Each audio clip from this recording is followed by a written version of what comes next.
فتنہ ہندوستان کی کالعدم تنظیم BLA کے ہاتھوں بلوچ نسل کشی، بھارتی پراکسس کا مقروض چہرہ بے نقاب۔ فتنہ ہندوستان کے ہاتھوں شہید بلدہ کے نوید ہاشم کے اہل خانہ کی تربت میں نیوز کانفرنس۔ کہا بلوچ عوام فتنہ ہندوستان کے دہشت گردوں کا بیان مسترد کر کے بلوچ نسل کشی کے خلاف آواز اٹھانے لگے۔ نوید ہاشم کی والدہ کا کہنا ہے فتنہ ہندوستان کے دہشت گردوں نے میرے بیٹے کو اغوا کر کے 26 دن تک لاپتہ رکھا۔ فتنہ ہندوستان کے دہشت گردوں نے میرے بیٹے پر تشدد کی اذیت دے کر شہید کیا۔ شہید کرنے کے بعد میرے بیٹے کی لاش کو پیرکن میں پھینک دیا گیا۔ نوید ہاشم کی بہن نے کہا فتنہ ہندوستان کے دہشت گردوں نے معصوم بچوں کو یتیم کر دیا۔ دہشت گردوں نے 3 معصوم بچوں سے ان کے باپ کا سایہ چھین لیا۔ آپ کو بتا رہی ہیں اہم نیوز کانفرنس کی گئی ہے۔ فتنہ ہندوستان کی کالعدم تنظیم BLA کے ہاتھوں بلوچ نسل کشی، بھارتی پراکسس کا مکروہ چہرہ ایک بار پھر سے بے نقاب ہو چکا ہے۔ اسی پر بات کریں گے۔ دفاعی تجزیہ کار مریم فاطمہ ہمارے ساتھ موجود ہیں۔ مریم صاحبہ، بہت شکریہ ایکسپریس نیوز کو وقت دینے کے لیے۔ فتنہ ہندوستان کی کالعدم تنظیم BLA کے ہاتھوں بلوچ نسل کشی کا سلسلہ جو ہے وہ جاری ہے۔ بھارتی پراکسس کا مکروہ چہرہ ایک بار پھر سے بے نقاب ہو گیا، کیا کہیں گے آپ اس پر؟ بہت شکریہ، آپ نے مجھے اپنے چینل پر مدعو کیا۔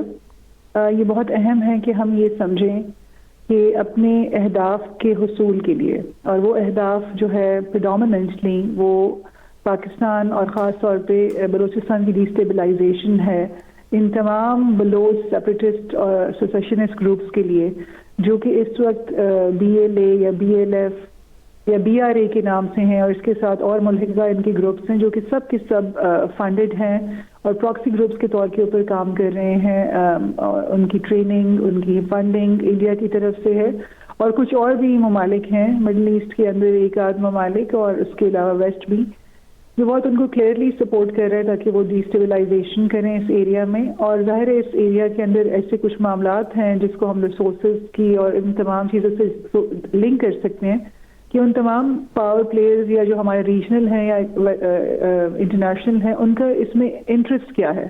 تو ان کا انٹرسٹ وہ ریسورسز ہیں جو اس علاقے میں ایگزسٹ کرتے ہیں۔ تو اس علاقے کو جو ہے ڈیسٹیبلائز کرنا اور ان ریسورسز کے اوپر کنٹرول حاصل کرنا یا ایکسس کرنا، اس کا اسی صورت میں وہ فائدہ اٹھا سکتے ہیں جب یہاں پہ ٹینشنز ہوں، جب یہاں پہ کیوس ہو، یہاں پہ سارے جو معاملات ہیں وہ درہم برہم ہوں اور پاکستان کی اسٹیٹ کی ریٹ جو ہے کمزور ہو جائے۔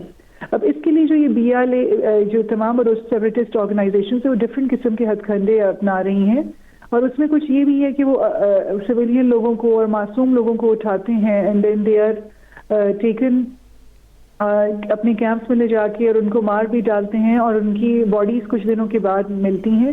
تو اس سب کا مقصد کیا ہے؟ وہاں کے بلوچ عوام کے اندر اپنی آئیڈینٹی کو لے کر، اپنی جان و مال کو لے کر ایک کرائسس پیدا کرنا کہ وہ اسٹیٹ کے اندر یقین چھوڑ دیں اور اسٹیٹ کے ساتھ اپنی محبت اور ریلیجنس کو ودرا کر لیں۔ تو بیسیکلی مقصد اس کے بہت سارے ہیں۔ مقصد سب سے پہلے تو یہی ہے کہ وہ اسٹیٹ کے انسٹیٹیوشنز کے اوپر چاہتے ہیں کہ اس کا جو ہے ملبہ پڑے، اور دوسرا وہ یہ چاہتے ہیں کہ اسٹیٹ کے اندر کیوس ہو، اسٹیٹ کی ریٹ کمزور ہو۔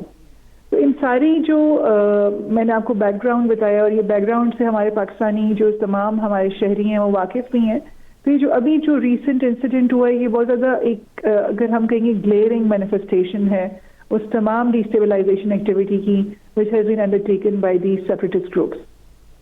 مقصد اس علاقے کے ریسورسز، مقصد اس علاقے کے لوگوں کو اپنی آئیڈینٹی کو لے کر جو ہے ان کو چیلنج اور کمپرومائز فیل کروانا اور ان کے اندر احساس محرومی کو اجاگر کرنا، اور مقصد یہی ہے کہ پاکستان کی اسٹیٹ کو کمزور کرنا اور یہاں پہ ایتھنک لائنز کے اوپر ڈیوائڈ پیدا کرنا۔ فنڈنگ ریسورسز جو ہے وہ بہت زیادہ کلیئرلی لنکڈ ہیں with India and with Israel as well, اور باقی ویسٹرن پاورز کے بھی بہت انٹرسٹ ہیں اس کے اندر ڈیسٹیبلائزیشن میں۔ تو آپ سب کے سامنے ہے کہ یہ کیسے عام عوام اور معصوم شہریوں کو اٹھا کے ان کی لائف کو جو ہے تھریٹن کر کے اور ان کی جان و مال کو غیر محفوظ بنا کر اس سے کیا اہداف حاصل کرنا چاہتے ہیں۔ آئی think that is very clear. صحیح۔ مریم صاحبہ، پراکسی وار کی اگر ہم بات کریں، آپ کیا سمجھتی ہیں کہ پاکستان میں پراکسی وار صرف دہشت گردی تک محدود ہے یا اس میں اب سوشل میڈیا اور معاشی محاذ اور دیگر عناصر بھی شامل ہو چکے ہیں؟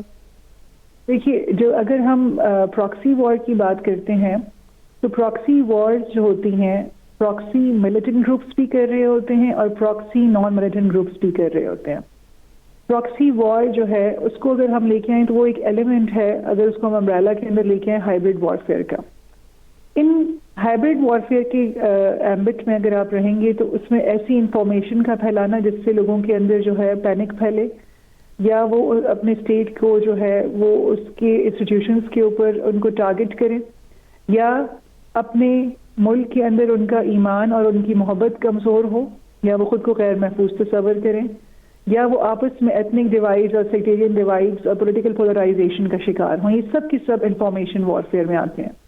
دوسری قسم کی جو وارفیئر ہے، جو پراکسی گروپس جس کو ملیٹنٹ وارفیئر کہیں گے، اس کے اندر I would be very candid کہ اس کے اندر اسلحہ کا استعمال ہے. اور بی ایل اے کے پاس ریسنٹ ٹائمز میں افغانستان سے آیا ہوا اسمگلڈ اسلحہ ہے جو کہ نیٹو فورسز نے اور امریکن فورسز نے وہاں چھوڑا ہے، اور یہ اس کے شواہد بھی ہماری گورنمنٹ کے پاس موجود ہیں. اس کے اندر ملیٹنسی ہے. ملیٹنسی کو وہ جو ہے پرپیٹریٹ کرتے ہیں، اس کو جو ہے پروموٹ کرتے ہیں تاکہ وہ تھرائیو کرے اور ملک کے اندر ٹینشنز پہلے میں نے اس کے اوپر ذکر کر دیا. اس کے علاوہ آپ دیکھ سکتے ہیں کہ مس انفارمیشن، پروپیگینڈا، پاکستان کو فورن پالیسی کو جو ہے وہ کے تھرو آئسولیٹ کرنے کی کوشش کرنا، پاکستان کو اسٹیگمیٹائز کرنا اور لنک کرنا ود ٹیررزم، پاکستان کے اندر اکنامک کرائسس پیدا کرنا، یہ سب کا سب دیکھیے پراکسی جو ایک وارفیئر ہے جس کے اندر ظاہر فائنینشیل انسٹیٹیوشنز بھی شامل ہوتے ہیں، انٹرنیشنل لابنگ فرمز شامل ہوتی ہیں، ملیٹنٹ گروپس شامل ہوتے ہیں. There are number of domains جس کے اندر یہ کام کر رہے ہوتے ہیں آپ کے رائولز اور آپ کے جو ہاسٹائل اسٹیٹس ہوتے ہیں. تو آئی تھنک کہ پاکستان جو ہے اس وقت ٹارگیٹ پہ ہے پراکسی وارفیئر کے. I think that it is perpetrated by India, اور بہت کلیئر کٹ اس کے ہمارے پاس لنکس ہیں. کلبھوشن یادو کا نیٹ ورک ہے، وی آل ریمبر کہ اس نیٹ ورک کو ڈیبنک کیا ہماری انٹیلیجنس ایجنسیز نے اور اس کو جو ہے لوگوں کے سامنے ایکسپوز کیا. اور اس کے علاوہ بھی بہت سارے ایسے آپریشنز ہیں جو کہ ابھی کلیئرلی سب کے سامنے نہیں ہے ظاہر ہے، لیکن ہماری فورسز مسلسل ایک کاوش کے اندر مصروف ہیں کہ پاکستان کو محفوظ سے محفوظ ترین مقام کے طور پر ایک اس کو اسٹیٹس دیں. But we all need to understand کہ یہ پراکسی وارز جو ہیں ان سے نمٹنا ایک کنٹینیوس پروسیس ہے جی، اور یہ it's a lot of it's really dependent on psychological operations as well. اور سائیکولوجیکل آپریشنز کے اندر پروپیگینڈا اور مس انفارمیشن جیسے کہ میں نے آپ کے سامنے ذکر کیا وہ سب کے سب اس کے امبریلا میں فال کرتے ہیں.